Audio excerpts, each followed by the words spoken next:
2, 3, 4. Can't get out of my bed. There's a thought crime running through my head. Can't take these rules, and people are fools who believe what they read and believe what they see. Believe what they see on the TV. Opinions are like iPhones. Hello, welcome to episode 14 of Glass Onion on John Lennon. And I'm here back in England. I left Spain a few days ago in a semi-countryside here in England, certainly compared to Madrid. Very peaceful here. Today I've got part 2 of my talk with Kit O'Toole. I was just checking the date actually. We actually did this talk back on April the 24th, so seems like a long time ago. Things got on top of me. You can imagine leaving a country, all the joys that go with that. July 2019 is of course 50 years since the main sessions for Abbey Road, the Abbey Road album, took place. There wasn't actually a gap between the Get Back / Let It Be sessions in January and the Abbey Road sessions. It was a bit sporadic. The Beatles were doing other things plus having business meetings. Anyway, the reason I mention Abbey Road is that information has leaked in the last couple of days about the 50th anniversary set. I think it's going to be 3 CDs of music and 1 Blu-ray. I'm a bit out of the loop, to be honest. I'm just relaxing here in the countryside and vegging out most of the day. But that's the information I've seen. Of course, this is going to be the final 50th anniversary of the group actually being together. Next year, of course, we will have Peter Jackson's Let It Be film. Let It Be was originally released in 1970, even though the group weren't actually together then. Anyway, to today's episode. So if you listened to part 1 of my talk with Kit O'Toole, you'll know that we just about got to the topic, which was John Lennon 1975 to 80. And for this part of the talk, we're pretty much tackling, basically it's kind of a fantasy album, if you like, of John Lennon 1980. And I took the songs from Double Fantasy and Milk and Honey and took out the Yoko songs, just so it was a John Lennon album. I'm trying to imagine if that had been released. Obviously, the Milk and Honey songs weren't all fully realised. A couple of them sound like they were. So, it'd be interesting to consider just a John Lennon album if that had come out. Because as we talk about, the Double Fantasy album before the horrible events of December actually wasn't received particularly well and didn't chart particularly well either. But we'll get to that anyway. So we go through the songs of my fantasy album. And then we speculate on what John Lennon might have done post-1980, which I know I've done that already on a previous episode, but I basically asked Kit what she thinks.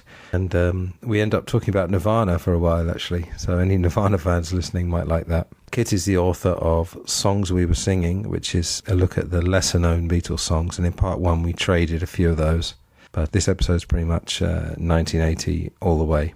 There was just one other thing. I made a slight error with the editing. About 29 minutes into the conversation, we are talking about Ian Hart's portrayals of John Lennon. And then we get to talking about the Mike Leigh film called Naked, which features a character that some people think might be similar to what John Lennon might have become had he not become a Beatle, not become famous. When we are talking about John Lennon as a 50-year-old, I'm actually referring to a half-an-hour program that was called Snodgrass, which was Ian Hart as a middle-aged John Lennon. But you might get confused and think I'm still talking about Mike Leigh's Naked, but that was an editing error. When I'm talking about the joke about filing nails, that's a reference to Snodgrass rather than Naked. So that should make it clear. Anyway, let's go to the interview now, and I'll be back at the end with a few words. Enjoy. Yeah, Between the Lines is great. I've listened through most of that. I mean, obviously it's got Free as a Bird. Yeah. The thing I didn't realise about Free as a Bird is that a lot of the bridge was his as well. That Whatever Happened to. Yeah. That was John's. I thought that was Paul's. So all that Paul really made up was Can we really live? Can we really live without each other? Yeah. Yeah. I didn't realise. Yeah. Oh, yeah. I mean, and even he didn't have the whole line written yet. I mean, he was sort of, saying da da da da da. But the way he did it, I mean, boy, Paul and George, I guess, they filled in those. I mean, they pretty much, matched what John wanted in terms of the rhythm of it, and also that's the thing. Some of the songs on Between the Lines is, they're more fully realized than you expect. Not all of them, but some of them where you're like, wow, that's pretty much how it sounded. Like some of the Double Fantasy stuff, and it's a fascinating portrait of what he was doing those last few years. And as I said, he wasn't just baking bread, as they talked about, or smoking pot, or smoking pot. He clearly was. I mean, he was working on stuff. yeah. I love India. You know that one? Oh, that's beautiful. Yeah, it's really nice. Oh, it's a shame that never saw official release. That is beautiful. Wonderful vocal one. And that's another thing, by the way, really interesting to hear a lot of these demos, that his voice was, in top shape. I mean, some of them he was clearly singing. There was just a demo and he wasn't trying to, perfect his vocals yet. But some of them, like India, I mean, really sounded just top of his game. And we know that he did kind of tell a few porky pies. That means lies. Yep. We say in England. I was going to say thank you for that translation, because I was no problem. Yeah. Okay, gotcha. No problem. Yeah, this thing he kind of said in the interviews when Double Fantasy came out, that it all came to me in inspiration. Mm-hmm. But actually, I've only got one example off the top of my head, but he actually combined songs as well. So Real Love, the piano version, which I guess is the one that Paul and George and Ringo added to. Towards the end, he starts singing, "If you don't feel right, don't do it," which is obviously from Stepping Out. Is that right? If you don't feel right, don't do it. I think so. Stepping Out. Yeah. Mm-hmm. Yeah, so not only had he kind of had the germs of these songs already, but he was even combining them together, which is pretty interesting. There's other ones, but I can't think off the top of my head. And I was listening to some of Between the Lines, but it's so long that God, it's like 9 discs or something. I mean, it's but yeah, exactly. I mean, fascinating to hear, like early versions of Free as a Bird and Real Love. That I think Real Love started as That's the Way the World Is. Boys and Girls was Real Love. That became Real Love. Right, and then, of course, Don't Be Crazy became Starting Over. By the way, that's fascinating because, the way we think of the final song of just like Starting Over, it's so positive. It's about, his new life. But, I mean, the early version of it is, why won't they leave us alone? And, I mean, it was pretty negative. Not what it turned out to be. So... yeah, just fascinating to go through. And I'm Losing You, which obviously was one of the edgier songs of Double Fantasy. That started out as Stranger's Room. Yes. Yep. But he also sings Here in This Lonely Room as well. So yeah, that was fascinating to hear the German. I mean, even just the title, Here in the Stranger's Room, I mean, just sounded even darker than the final version. Great stuff. All right. Anything else pre-Double Fantasy, or should we get on to the recordings? I'm glad we talked about it, because I think that's the thing, that it's this period can't be easily characterized by, as we said, either he was stoned in his room or he was just totally happy, that it was more complicated than that. And if you listen to Between the Lines, you really get that there were more complicated things going on. So I think it's important to consider that. I mean, it kind of makes you listen to Double Fantasy in a whole new way. Yeah, I mean, just one other thing in terms of what was the truth about what was going on. I mean, I know that Albert Goldman, he's almost on the level of Mark David Chapman in terms of the name that some people don't even like to mention. But yeah. I mean, Yoko did admit to Philip Norman that she had a heroin habit at the beginning of 1980. Jeez, yeah. That's certainly going against the official version, isn't it? So I'm not going to harp on this, but just to say that... yeah, it's just not like he was one or the other and that it's a simple period. I mean, when I was researching this, in fact, I mean, even just doing a quick search on the internet, mainly that's what you come across. Oh, the house husband era. That's what it's always called.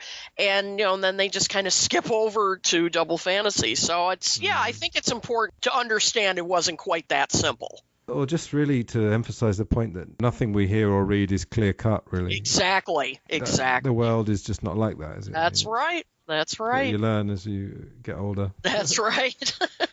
All right. Now, what we're going to do is, for the purposes of time, if you don't mind, we're going to disregard the Yoko songs. That's fine. Yep. What I actually did a few years ago, humor me if you don't mind. Sure. I actually made my own John Lennon 1980 album. Oh, okay. Because, basically, Double Fantasy is half a John Lennon album and Milk and Honey is half a John Lennon album. Sure. So if you don't mind, I'm going to go through my compilation song by song. Okay. Is that right? And that's fine. We'll comment about it. So my compilation starts with obviously Starting Over. Mm-hmm. Now, very interesting to know that just like with Double Fantasy, this song didn't actually get anywhere near number one until the unfortunate events of December the 8th. And it actually peaked at number 8 in the UK for his death. I think in America it was something like number 11. It was hovering around the top 10. Yeah. But if you think that for a Beatle coming back after 5 years, for him not to get anywhere near number one, that might tell you something about the song. I mean, what's your opinion of that song? Well, first of all, because I was going to mention this at some point, that, people tend to forget that before he passed, the album was not universally praised. A number of critics thought it was too soft. Wow, we've waited all these years and this is it. I mean, it's real. I mean, it's hard to believe now, but when you go back and read some of the reviews, and just saying it was kind of I think there were some critics that said, "Oh, it was boring." I mean, actually called it boring. So I'm glad you mentioned that just like Starting Over was not the massive hit that we tend to think of it as. Oh, it was number one. It was, that wasn't really until after he passed. And I can kind of see people who had been waiting all these years. I mean, we were too young to remember this, but just like Starting Over, I mean, the arrangement of it, I mean, it has kind of a 50s feel to it. Elvis Orbison. Yeah. Right, exactly. And it almost seemed like he was going backwards in a way. And I think, perhaps people were expecting him, like, this is John Lennon, he's always forward thinking. And that this was such a kind of a happy song, which, not that that's a bad thing, of course, but, it wasn't quite the deeply introspective song, perhaps, that people were expecting. I mean, I like the song. It has great lyrics. It does show, as we just mentioned, a part of his life where I think he did feel contentment for, part of his life. And just sort of saying, as he said in an interview, one of his last, saying something like, the 70s were a drag, did you get through? Oh, well, let's hope the 80s are good. This song is kind of like that, saying we went through a lot of stuff, and now we're on to a new phase. So it really works for me in that sense. But perhaps that 50s almost doo-woppy kind of arrangement, maybe that threw some people off and thinking, gee, this is kind of a step backward. But I've always liked it. Perhaps it wasn't the best choice for a comeback single. I mean, clearly you can see why he chose it, because it's just like Starting Over. Sure. He's telling us he's coming back. I mean, it's actually quite a nice song to play on the guitar. It's got some nice chords, and it's got some good stuff going on. But we'll get on to the production of the album later on. Anyway. Okay. Number 2 I've got is Clean Up Time. Do you want to go first? This is, about that? For some reason, this has never been one of my all-time favorite tracks on the album. I'm glad you said that. Filler. For me, it's filler. Yeah. I mean, it's it's not bad or anything, but I don't know. I'm trying to think. I've never quite been able to pinpoint what it is.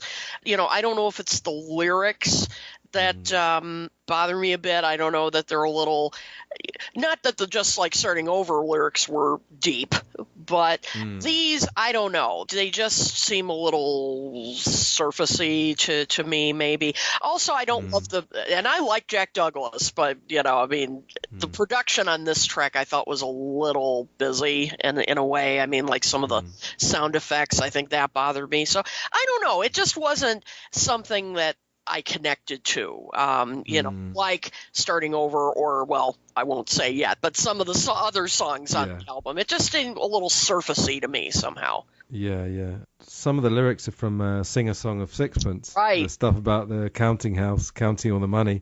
And, of course, I didn't realize this until I was reading about it. It's quite similar to Cry Baby Cry as well. Yeah, I can see how that's Queen, true. Lyrically, but the stuff about the Queen was in the parlor painting pictures. But I think the Cry Baby Cry lyrics are great because he's taking a kind of an idea of the Queen was in the parlor, but then he makes up his own lyrics. Where here, I think he's actually quoting directly from Sing a Song of Sixpence. And yeah. I just don't buy probably because I don't buy the cleanup idea. I don't think he had cleaned up, so that subconsciously maybe that's one of the reasons I'm not buying it. So. Yeah. All right, number 3 in my compilation is Stepping Out, which is obviously from Milk and Honey. So go on, you go first. I love this track. I absolutely love it.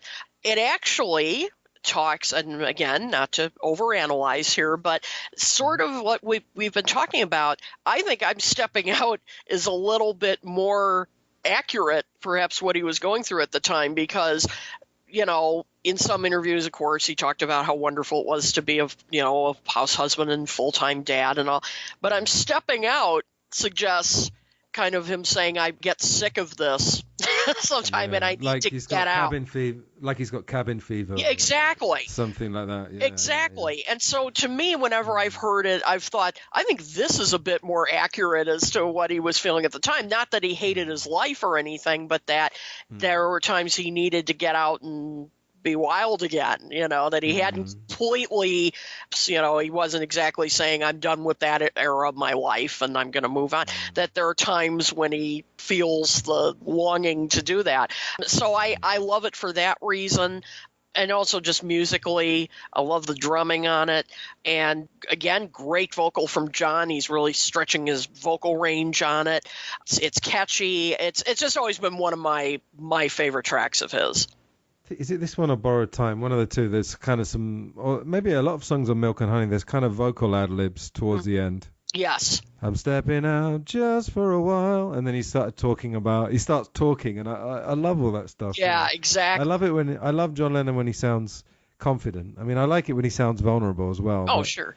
One of the unsung Beatles songs that I didn't get to earlier, and I'm not going to go back to it, was Ballad of John and Yoko. And I just love the confidence. I love confident singing, Yes, absolutely. Yeah, and he does. He sounds very confident on this track.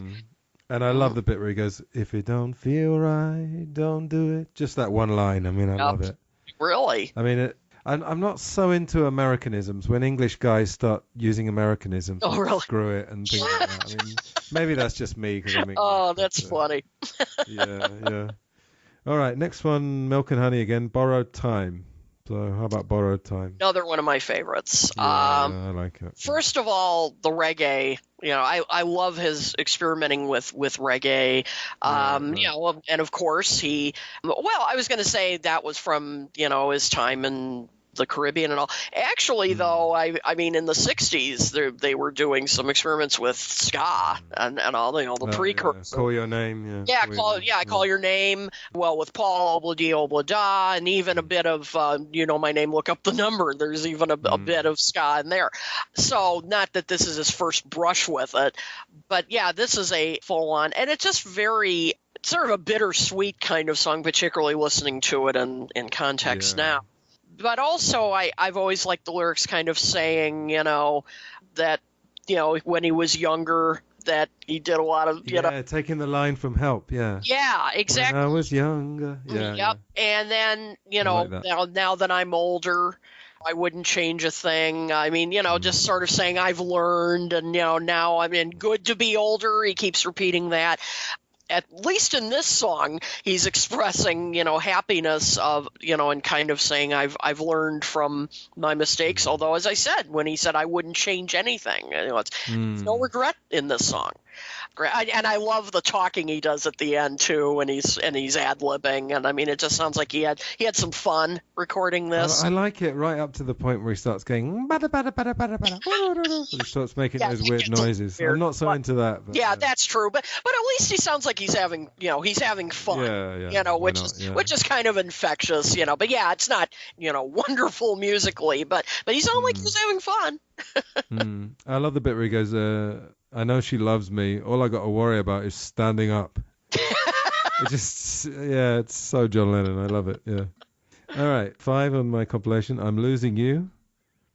Now, all I was going to say about that is that I don't actually like the Cheap Trick version that much. It just sounds a bit messy to me, but feel free to disagree, of course. But Yep. I like the song because it's edgy and it really sticks out in Double Fantasy because it's, you know, you can imagine in a parallel universe if this was the first single. Can you imagine that? I mean, Yeah, a whole different flavor. Yeah, you know? that's what I was thinking, because probably people would think, now this is more John, you know. I have to say, and you can throw virtual tomatoes at me or whatever you want, I like the Cheap Trick version. Now, part of it... No, a lot of people do. Yeah, because first of all, Cheap Trick's a Chicago band, so I mean, you know, gotta be loyal. Right. More importantly, you know, I know it does sound messier than this version, but I kind of like that. Like it, and I think, I don't know, it just sounded to me like the band really energized him.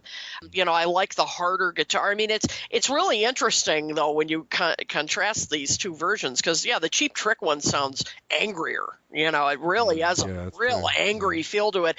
This one is more anguish, I guess I would say, the Double Fantasy version, you know, when he's, you know, stop the bleeding now, and the way... Oh, yeah. I love his delivery of that line and the way he draws out the word now. You know, I mean, you can almost hear the pain, you know, the crying in his voice. With the Cheap Trick version, as I said, it's more angry. You know, I mean, it's not as much of him feeling powerless or something, you know.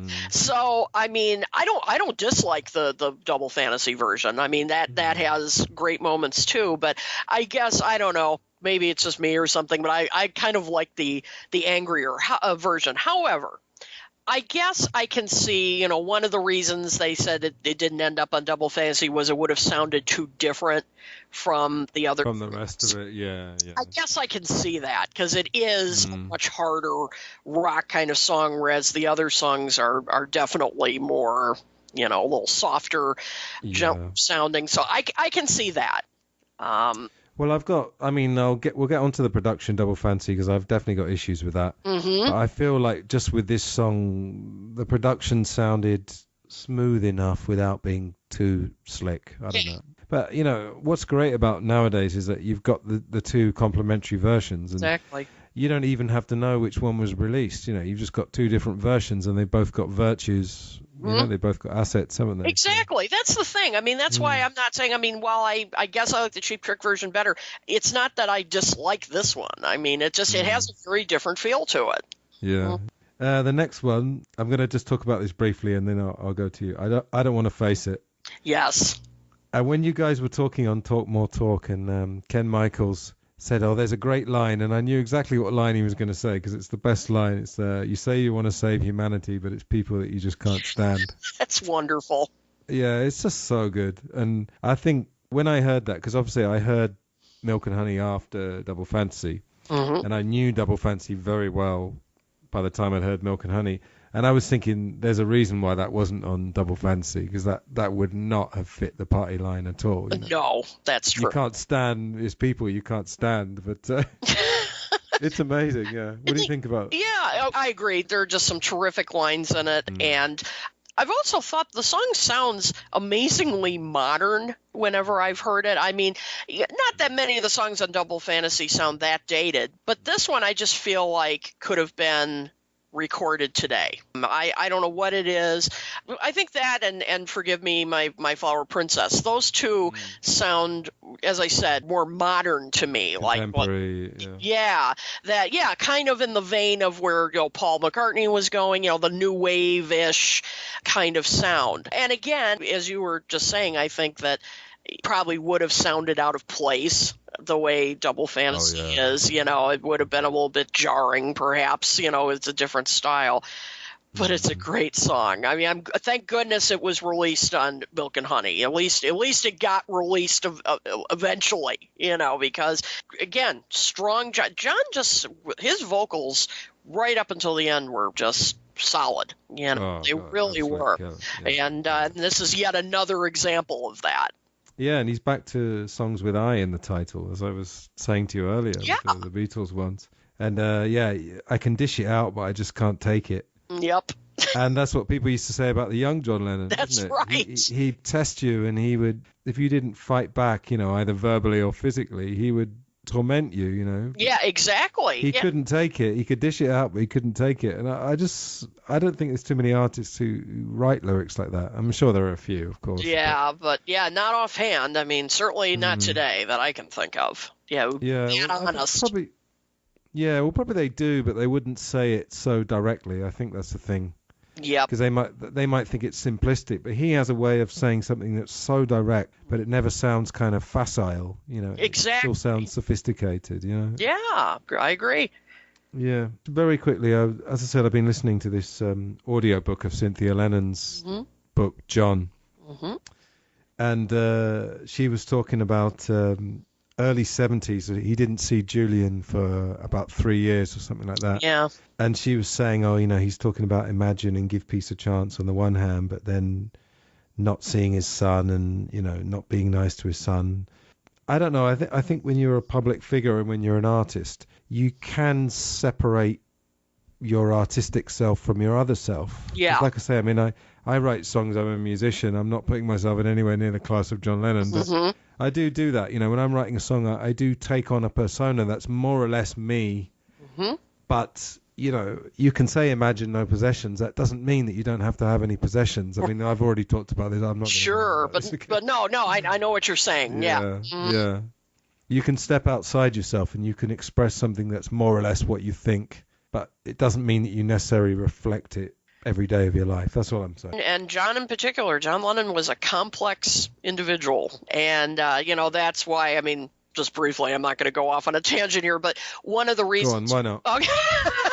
But it can't be longer than 1 minute. All right. I'm kidding. No, just briefly that, I get frustrated when there are films made about whether it's the Beatles or about John, that it's, to me, so multidimensional that, I've never seen really a portrayal of him that and I, not that I, knew him personally or anything, but just everything we've read and different sides of him. I've never seen a portrayal that I thought that's a 3-dimensional portrait of, who he was. I mean, people tend I've just never found that personally. Some come closer than others, but, he's either the peace and love, or he's the, like in Backbeat where he, kicks Stu and, so he's like, I mean, they're just usually a lot of the films I've seen, they just portray him in like one kind of identity.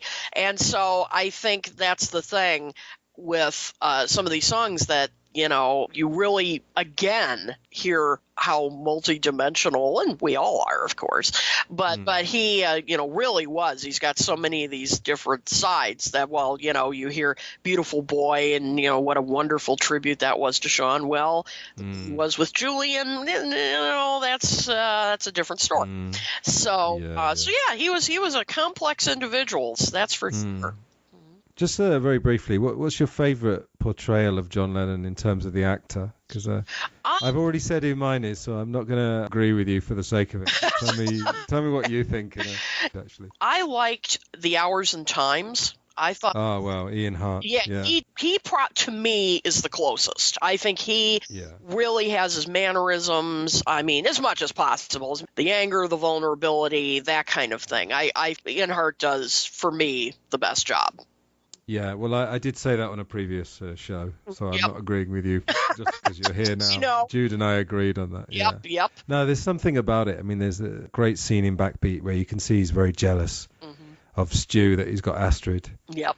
And he's saying, you're all pretentious and Art's all dick. And Stu says, you can't handle it, can you, mate? Exactly. I mean, Ian Hart's really good. And actually, I don't know if you've ever seen any Mike Leigh films. Have you ever seen the film Naked? Not that one, but I have seen. I'm blanking on the name, but I have seen right. Secrets and Lies. Isn't that? Secrets and Lies. Yes, I saw that. Yeah. His most famous one. Yeah. Anyway, he did for the listeners. He did a film called Naked, and the character is reckoned by a lot of people to be the closest thing to John Lennon had he not become famous. Interesting. And he's a kind of not a bum as such, but the one in this Ian Hart one. He's kind of doing a menial job, and he's kind of someone who's just cracking jokes all the time, and he's got endless puns. Like just to give you a silly example, he gets a filing job, and he says, when women file their nails, do they file them under F for file or N for nails? It's not, it's not a great joke. But no, I can more or I less can a see John that. Lennonism. Yeah, he loved his puns and all. Yeah, that's it. Yeah. All right. Okay, let's move on. Okay, this is my favorite of all the sessions, which is Nobody Told Me. Yes. Mm-hmm. And all I'm going to say about this, I'll throw to you in a second. I don't understand why he wanted to give this to Ringo, because much as I love Ringo, I think generally John and Paul wrote a certain type of song for Ringo. And there's that famous John Lennon quote that they obviously wrote I Want to Be Your Man or gave it to the Stones. And John Lennon's famous quote was, we weren't going to give them anything great. So, and obviously they gave that to Ringo. I just think Ringo's stuff works when the lyrics are kind of fairly straightforward. And here you've got like Nazis in the bathroom. I love that little yellow idol to the north of Kathmandu. And I mean, it's fantastic. Yeah, I agree. Yeah. You agree with me? Yeah, I cannot picture Ringo doing this one. I mean, it seems, yeah. I mean, like, when John wrote, I'm the greatest. I mean, that was perfect for Ringo. I mean, as you said, it was straightforward. It was funny. It was, this is funny. I mean, Nobody Told Me, as you just mentioned, great lyrics. But on a more, I don't know, and I'm not saying this to insult Ringo in any way. I love him, but a bit more of a sophisticated level and, like stuff that, you sometimes you have to listen a couple of times to get the full. Yeah, that's not really what Ringo, is about. And I love this song too. As I said earlier, that was the song that really hooked me on John Lennon. That was one of my earliest exposures to his solo career. And, it's funny. I like how maybe, relating to what we've been talking about, it's sort of expressing bewilderment at what's going on and, strange days indeed, feeling like that he's not quite sure what his place is and what's going on in the world. And, it's really, I agree. I think it's one of his strongest songs and just makes you think even more. I mean, yes, we have Milk and Honey, but it's, it's not finished, of course, and would have been so interesting to have heard what he would have done on that album. Yeah, I mean, this just seems to ring a bit more true to me. Like you said, I mean, the uncertainty. And obviously all these contradictions, everybody's smoking, nobody's getting high, etc. And when he sings Strange Days, it just really feels like he means it. Because he just lived through, 15 years of probably the strangest days that anyone's ever lived through, And when he says, most peculiar, mama, Yep, exactly. I mean, you feel stuff. Like, he's, despite the funny puns and all, he's lived this. It's 100%. Real bewilderment that he's expressing. So absolutely, I 100% agree. One of his best. And by the way, I'm pretty sure Ringo's not going to be listening to my podcast, so I think you're on safe ground. Oh, good. That'd be nice if he did. Yeah, right. I mean, but love you, Ringo, and yeah, me too. Yeah. I do. Not insulting at all. Yeah. All right, where are we? Okay, Beautiful Boy. Yep. What do you think of Beautiful Boy? What can you say? I mean, it's just absolutely a beautiful song, shows the tender side of John and his obvious love of fatherhood and new fatherhood. And the arrangement's very interesting. It has, because it is a lullaby, and it has this sort of dreamlike quality. I mean, the notes kind of float, and it's a very nice arrangement, and it really it sounds like a childlike kind of. It's hard to describe, but really like a childlike kind of atmosphere. And John's voice, again, he could do so much with his voice. Now it's a softer sound, and so I said, what can you say? It's a beautiful song. Have you ever seen the clip of Paul listening to that? Yes. Yeah, you can see it in his face. He's just like, that's incredible. That was a show called, have you ever heard of a show called Desert Island Discs? Yes. Mm-hmm. Oh, you know that? Oh, sure, great, I've heard some of the episodes, yeah. Oh, fantastic. I mean, that is the ultimate English institution, Oh, yeah. BBC Radio 4, which is like one of the bastions of British radio, I love hearing it. I haven't heard enough episodes. I wish I could, because it's always great to hear like what they pick and why, and it's a fascinating show. Well, on iTunes you've got I think you've got more or less every episode from the last 50 years. So really? all of them up there? Yeah.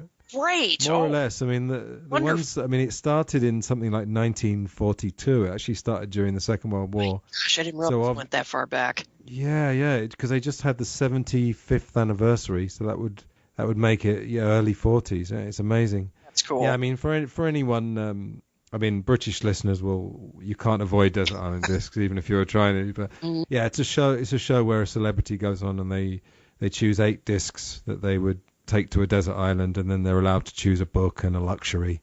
But they also talk about your life, and they tend to get presenters who like kind of probing into their lives. And yeah, it's a really cool show. It's a great show. Oh, good. Thanks for telling me. I didn't realize there were that many on iTunes. So yeah, you can spend the next 6 months listening to them. Awesome.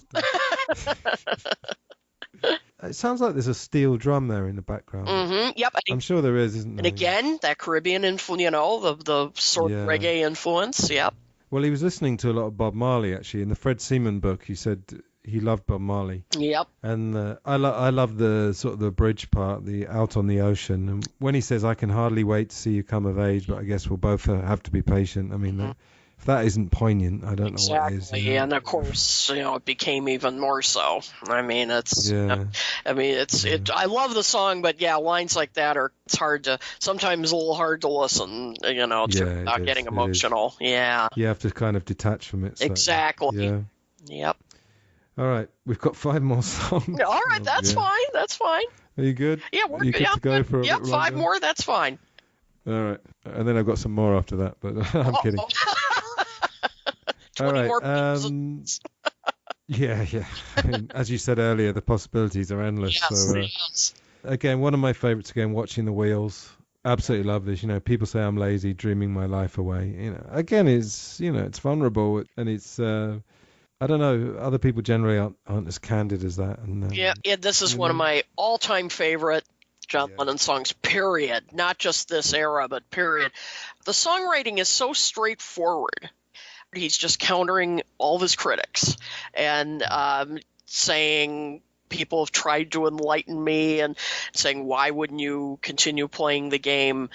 And I think it's just wonderful. Then that line, no longer riding on the merry-go-round, I just had to let it go.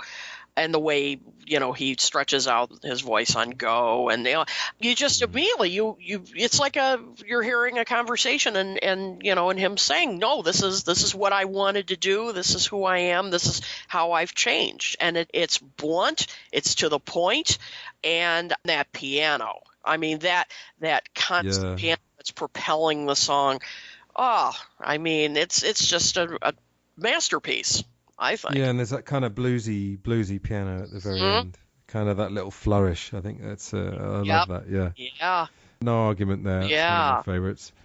And then you got Woman, which of course he said was an extension of Girl. And I love that. Yeah, isn't that interesting? Yeah. He wrote Girl in 1965 and he progressed to Woman in 1980. Yep. Yeah, pretty good. Again, my favorite line, "Woman, I know you understand the little child inside the man." Yep. Absolutely. Yeah, it's a beautiful tribute, and it's interesting, comparing it with Girl, because Girl was more about lust, and Woman, he's kind of the relationship he's in. It's different. It's grown beyond lust, and then it's about just like you said, her understanding the little child inside the man, and saying, "Please remember, I'm always forever in your debt." It's a tribute to her. Just kind of writing his life, and I think what makes it a great song too, it's certainly personal, of course, but I think it's anybody who's had a relationship like that can understand it. So it has universal meaning as well, and I think that's one of the strengths that John had both in the Beatles and solo, that he could still make the personal universal. And I like the way there's a hint of desperation when he says, "Let me explain." Yeah. His voice just breaks a tiny, tiny bit, and it's very subtle. Yep, he shows, as you said, he really shows vulnerability in this song. And, I mean, I can see why it's, today it's considered one of his standards. Yeah, I mean, could have been a first single, I suppose. Mm-hmm. Although he might say it was a bit too specific. Maybe. I don't know. Don't know yeah. about that. Yeah. Or maybe he just didn't want to release a slow one. Probably that was it. He probably thought, I got to start out with something that really catches the attention. Yeah, something upbeat. Yeah. All right, the next one. I'm going to keep quiet because I don't really like this one, but forgive me, my little flower princess. I mean, it's all right, but I'm going to throw it to you because I haven't got too much to say about this. So yeah, go for it. I like it mainly because it's, as I said, it's kind of a forward-thinking song in terms of its sound. It's a little different sound for him. Oh, yeah. Really, I think that's one of the reasons I kind of gravitated toward it, because it is kind of a different sound and more modern, like a little bit of as I said, a little bit of a new wave sound and kind of an indication of where he might have gone on that album and incorporating then current sounds. I just I don't know what it is about this. It's not one of my all-time favorites, but I think that's the main thing. It's different than other things he's done, and it sounds just a more modern sound and kind of an indication of where he might have gone. Maybe it's just a title. It's not a great title. I'll give you that. Flower Prince. I suppose with all the sort of reading and research and listening to podcasts and all that thing, I think that John and Yoko grown a bit cynical about that relationship. Mm-hmm. Again, I'm not saying it's one thing or another, but I think that and Clean Up Time are probably the only two from these sessions that I would skip, or I probably wouldn't even skip them, but if I was going to... Yeah, just not your favorite. I see your point about the title, because when you hear the song, it's kind of surprising. It's not what you think it's going to be. Yeah. Which would be, well, maybe that's another reason why I kind of like it. But yeah, I agree that the title's a little, yeah. Yeah. Okay. All right, we've got two more. Grow Old With Me. Yep. The lyrics actually came from a poem called Rabbi Ben Ezra by Robert Browning. And that was the Grow Old Along With Me, the best is yet to be. Yeah. But I personally, again, as a musician, I've got no problem with songwriters borrowing lines from other songs and making it their own. I don't think there's anything wrong with that. I mean, one of the unsung songs that I didn't get to earlier was Run For Your Life. Yeah, yep. The idea that he's stealing from Elvis because he's got one lyric that's the same as Baby Let's Play House. Yeah. Well, I was thinking, well, who was the first person to ever say I love you in a song? Because he's been fairly badly plagiarized, right? Yeah, sure. That's right. How many thousands of songs have used that? How many royalties does he deserve? Yeah. Yeah, exactly, yeah. But no, like I said, I like the idea of taking something that already exists and then making it your own. Yeah, I agree, and it's just a shame we couldn't have heard a fully realized version of the song, because it's beautiful, but obviously it's the sound quality is not quite where you'd like it to be, but it's it's lovely. I mean, it's a lovely, tender song, and as you said, he makes the poem his own. It's beautiful. It's very touching. Do you think they would have done anything like the George Martin strings? I could see that. You wouldn't want to overdo it. I mean, you don't want to get it too syrupy, because this is a very delicate song. But I could see some strings, as long as it's kind of a small quartet. That would, I think, suit it well. It's a shame that, they didn't get to record, a fuller rendition. Yeah. Because it's yeah, I mean, the Milk and Honey songs, they have a charm, don't they? Yeah, true. Well, just going back to Nobody Told Me, that sounds fully realized. I mean, that sounds like a produced record that could have been released, I think. Well, it was released, wasn't it, as a posthumous single? Yeah. Exactly. Yeah. All right, so the last one was Dear Yoko. Mm-hmm. And there's a nice video, again, on YouTube of him in Cold Spring Harbor. Yep.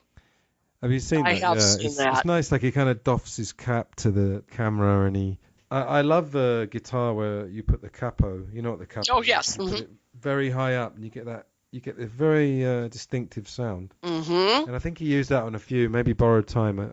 I think that's capoed quite high as well. Yeah. Mm-hmm. What do you think of that song? It's really, it's kind of neat. It's, sort of, as he said, sort of the sequel, part two of Oh Yoko. And, again, it's sort of kind of like Woman. It's a, more mature kind of love. But funny you mentioned that video, because somebody posted a link to it on Facebook the other day and said, which is true, when you watch that video, you think this is what John probably would have done in this era, like if, he probably would have gotten onto YouTube and because it does kind of come off like that, like it's something a musician would do today. They do, of course, sit down and just play what they're working on. And so it's a little startling when you first see it. You're just like, wow, this looks like it could have been done today. But anyway, it's again, I think it's very joyful in many ways. It's a great trip, and kind of funny, and in some aspects has some humor to it. Yeah, I love his guitar work on it. He was a great rhythm guitarist, and that is a fun song, and he seemed to have fun laying that video, playing it. It's an ode to Yoko, of course, and fun track. Yeah, it's kind of funky as well. Yeah. It doesn't really sound like Yoko, obviously just the subject matter, but it's totally different rhythm. And Exactly. Yeah, absolutely. It's a completely different rhythm and all. But yeah, the lyrics, I can see how he drew the, comparisons. Because it's similar that it's, his ode to Yoko, but just in a different way. And do you remember right on the fade out, he's saying something about don't go out and sell a cow, spend some time with the family. And that was did she buy a cow or no? She bought a Holstein cow or something. That's right. And how much did she sell it then? I think she did. The story? I think she did. Yeah, she was an astute businesswoman, I'll tell you. Yeah, she really wasn't it worth. And it was worth something like $50,000. It wouldn't be $50,000, would it? Would it be that much? Well, maybe back then, whatever the equivalent would be today. But I forgot that. Yeah, that she bought a bunch of cows and then sold them. Yeah, that was great stuff. Yeah. All right. Okay. All I was going to say about the production of Double Fantasy is that basically I much prefer the stripped down one that came out in 2010. Yeah. And I think that's kind of a majority view, isn't it? Really? Absolutely. I think, and not to put down Jack Douglas because, I think it just was the production style of the time, perhaps, that, as I said, things like Cleanup Time and all just sounded too busy to me. And, the stripped down version strips away some of that busyness, gets, his vocals, his guitar a bit more up front. And probably that is the better version. It's kind of funny though when you've grown up, so to speak, with a particular version. It can you're absolutely. So used to that. But again, I don't really fault Jack Douglas for that. It's like in the 80s the style was the heavy echo and on the drums. As soon as you hear that you're like, oh, that's an 80s production, and that's what was going on at the time. So I think with Jack Douglas that was, if he were producing that album today, who knows? Yeah, I think if it was made in the 90s, for example, where there was a kind of 60s throwback era, I think it would have been quite a bit different, Yeah. But I think the stripped down one, it felt fully realized. It didn't feel like demos or anything. That's what I liked about it. Mm-hmm. Yeah, that's true. It did give it a different sound, a more finished sound for sure. But as I said, it's how it sounded. So at least now we have the technology, that we can do that fun stuff like remixing and stripping stuff of it down, and it's we can do what we want now. Darn right. You just need basic software and make your own mixes. That's right, absolutely. Now, of course, it's impossible to talk about Double Fantasy without the context of December the 8th.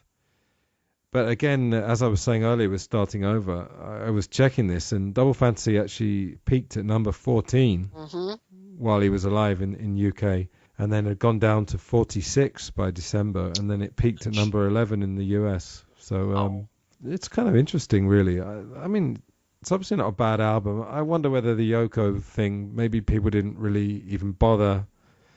That maybe they felt it was half a John Lennon album, and why is he coming back after 5 years and it's only half an album? That could be it. And also, as I said, maybe the sound put some people off again. I think, some of the reviews I read from the time were like, wow, this is pretty boring. And, this is John Lennon. This should be either, harder sounding or more forward thinking. This is a man that with the Beatles was like, setting trends rather than following them. And wow, this album sounds like, a step backwards. I can see that argument. It probably was kind of, and again, since we were pretty young when it came out. We don't remember the reactions, but probably hardcore fans were thinking, wow, has he gone soft or something? I mean, it's... So you're talking about contemporary reviews before he died? Yes. In that interim period. Right, exactly. Right. Okay. Yeah. Then when he passed, obviously, and actually, I mean, that whole thing, it did influence how you interpreted that album. I mean, some of the songs you're just, now there's an entirely new meaning to them that, wasn't there before. And so probably, and there have been some reviews that have run recently admitting that the initial reviews before he passed were kind of unfair, that it has aged much better than, people thought it would. Yeah, maybe. Yeah. Mm-hmm. Is there anything else you want to say about the songs from those sessions? From the Milk and Honey or... Yeah, just the songs that we've talked about. Yeah, well, just that, again, I think particularly Milk and Honey, I really enjoy that album because... Again, it just sounds a bit more forward-thinking than Double Fantasy did. I'm not saying that in a negative sense, but it just makes me think more and more. Would have been interesting to have known how he was going to incorporate new wave and all. I mean, he was listening to Paul. We know that, and yeah, he was. Yeah, he certainly was, and probably heard what he was doing on Back to the Egg, and then of course McCartney too. And then John was talking about B-52s. He clearly liked them, and so he was, I think, experimenting with that sound on some of these tracks that ended up on Milk and Honey. And it's just a shame we'll never know what else he would have done.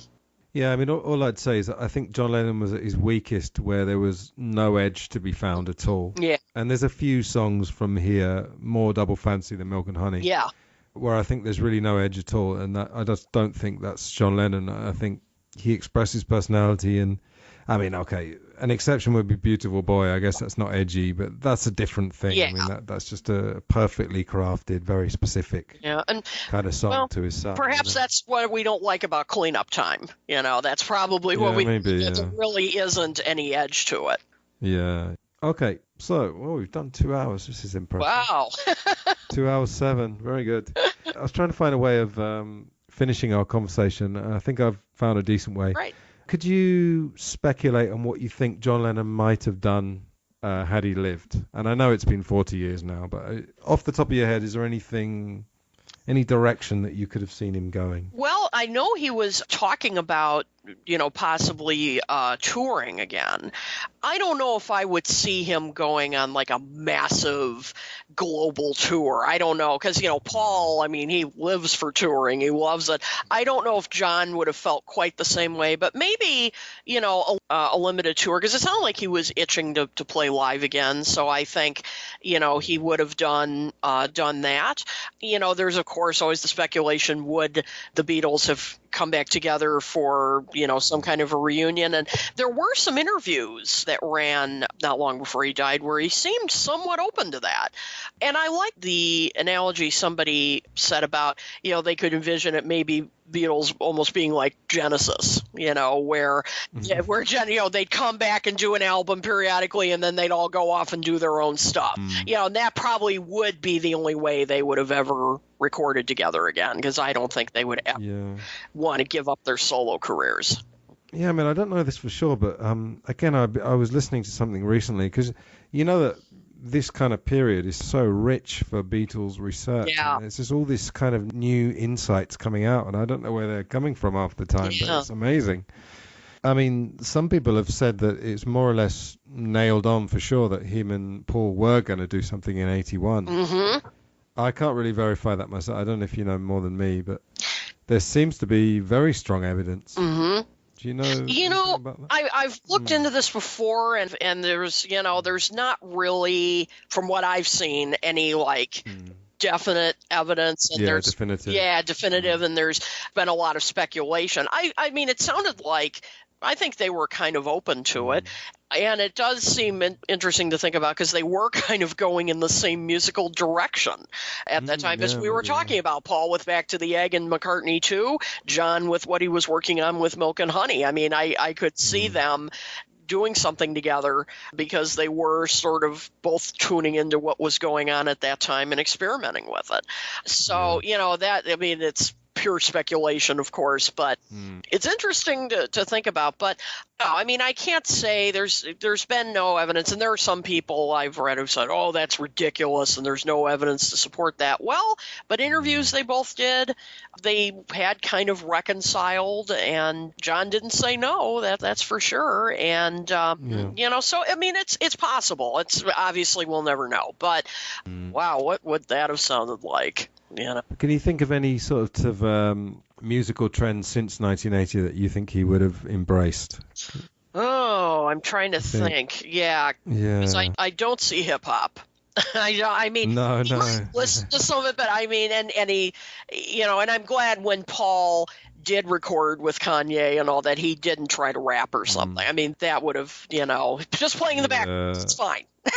I mean, I think John would have liked something like Public Enemy. I don't think he would have tried to replicate it. He would have definitely liked the sentiment behind it. Exactly. I think he would have. He probably would have also liked some of the, like in the 90s, grunge. I think he would have probably. That was what I said when I talked to Dave. The only one that I was almost certain he would have embraced would have been grunge. Yep. Because he would have said, "Oh, we were doing that in Hamburg," you know, in a nice way. Yeah, exactly. Yeah, exactly. No, I thankfully think he would have related to grunge and maybe tried that. Also, you know, maybe a bit like what Green Day was doing with American Idiot. You know, I think some of the, I don't know what you'd call pop punk sort of. I think he would have liked that. You know, that would have been up his alley. So probably those are the two that I could see. I could see him, as you said, listening to like Public Enemy or something, thinking, you know, wow, that's really interesting. But I mean, I don't think he would have tried it. No. This would have been a really bad idea. Yeah. Neil Young did an album with Pearl Jam, didn't he? Mirrorball. Are you impressed? I remembered that. Yep, I'm so impressed. You remember? Yeah, that worked because, you know, I mean, Neil Young was perfectly suited to grunge in many ways. When I was talking to Dave, I was saying that I think John Lennon and Kurt Cobain would have definitely had a kinship. Yes, I agree. I can see that. Yeah, I mean, people may not know this, but there's a great series called Classic Albums where they dissect albums. And yes, I've seen that. On the Nevermind one, Butch Vig was trying to get Kurt Cobain to double track his voice, and the way he got it was to say, well, John Lennon double tracked all his voices, all his vocals. So yeah, I mean, when I was 15 or 16 listening to Nevermind, I never would have thought in a million years they were Beatles fans. No, absolutely not. Yeah, I mean, at the time, I remember I thought, oh, they probably think they're old and, you know, or whatever, and oh no, you know, and of course Dave Grohl, I mean, he's the biggest fanboy ever with the Beatles and Paul McCartney and all. So so they absolutely they were fans. So I agree. I think there would have been. I think John and Kurt Cobain would have gotten along very well. Yeah, I can imagine them harmonizing together. Yeah. Because the only thing that might have scuppered it is that maybe they would have been too similar, and that it would have been better to have a sweeter voice kind of working against them. But you never know, you know. Yeah. I can imagine both of them with all their childhood angst. Yep. They'd have can imagine how, you know, if they got it right, how compelling that would have been. No kidding. Absolutely. Yeah. They would have so much, and I'm sure John would have loved Come As You Are or something like that. That was a bit more introspective, and, you know, I could see him totally getting into that. Or Nirvana Unplugged. Yes, he would have loved that. He would have loved, he would have loved. And by the way, I mean, I actually became more of a fan of the band after seeing that Unplugged. Me too. I wasn't initially a fan, and then when I heard that, I thought, okay, you know, like all apologies. That's what hooked me.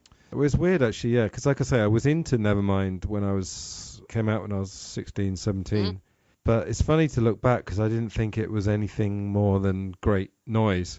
Because I did play the guitar then, but I don't think I ever played any Nirvana songs, weirdly enough. Oh, wow. I was playing, I think when the Unplugged came out, I remember a girlfriend I had at the time bought me the sheet music. Because, of course, nowadays you just go to a website and you can learn to play.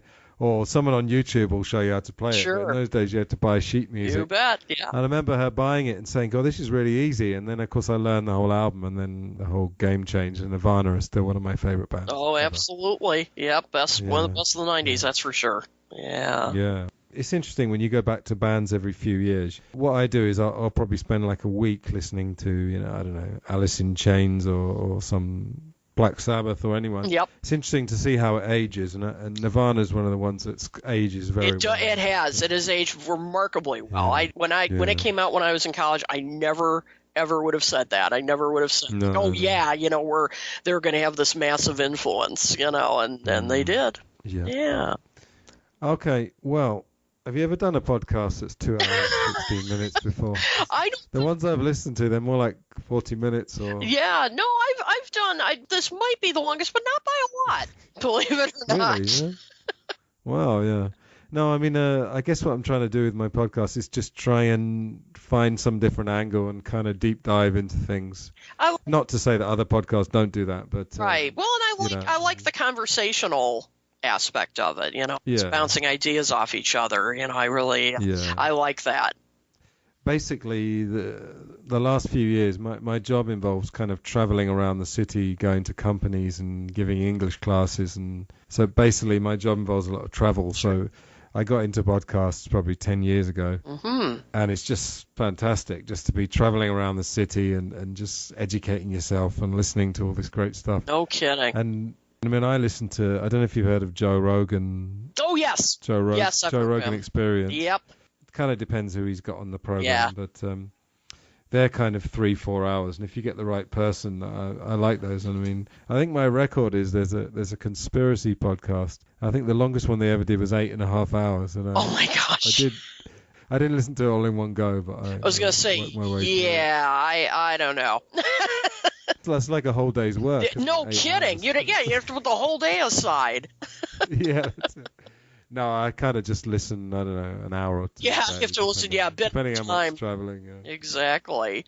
All right, well, I'm going to reluctantly draw this to a close because I think we've done a pretty decent deep dive. So, what can I say? Thanks a million for doing this. It's been great fun. I hope you've enjoyed it. I certainly have. I love, talking with people who have the same passion and I think we've, pretty much solved the world's problems. I think easy couple hours, no problem. That's what the world needs, isn't it? Two people talking about double fantasy for 2 hours. Exactly. Not that we actually got to the topic for about an hour and 10 minutes. That's right. Time flies. Yeah. No, it's been great. Okay, stay on the line when we've done the official goodbye, and I'll just talk to you for a couple of minutes. Sure. But can you just tell the listeners where they can reach you? What's the best place to reach you? Probably the number one best place is Facebook. And you can find me, actually just enter in Kit O'Toole's Keynotes. That's the name of my writer page on there. Okay. So, you can check me out there. I also have a website, kitotoole.com. You can follow me on Twitter at the very imaginative handle Kit O'Toole. And also, of course, you can check out the podcast that I co-host with Tom Hagnotti, Ken Michaels, and Ken Womack, Talk More Talk, Solo Beatles Videocast, and we are on Facebook there as well. So just head over to our page, like it, and so, you can find me in all different places. Wow, fantastic. Okay, so thanks a lot, Kit, and maybe we'll talk again in the future. I love it. All right, all the best. Thanks so much. That was Kit O'Toole, another lovely lady following Jude Kessler a couple of months ago. Just to let you know what's happening in the next couple of weeks before I go to India. I'll have a decent amount of podcast activity, talk to Dan Richter, so that'll be the next one after this one. I'm currently reading a great book called And in the End, The Last Days of the Beatles, and going to be talking to the author Ken McNabb. It's a great book so far. It actually ties in very nicely because as listeners will know, I was doing a series where I was taking a year, so we did 1966 and then 64. So I didn't actually know before I got Ken's book that it was actually month by month, which will work out absolutely perfectly. It looks like Ken and I will be tackling John Lennon in 1969, but we'll get to that. I'm going to Liverpool in a few days as well, and have contacted a pretty famous Beatles author, an expert, and we'll see how that pans out. Anyway, I'll see you soon for the talk with Dan Richter. Okay, take care. Thanks for listening. Goodbye.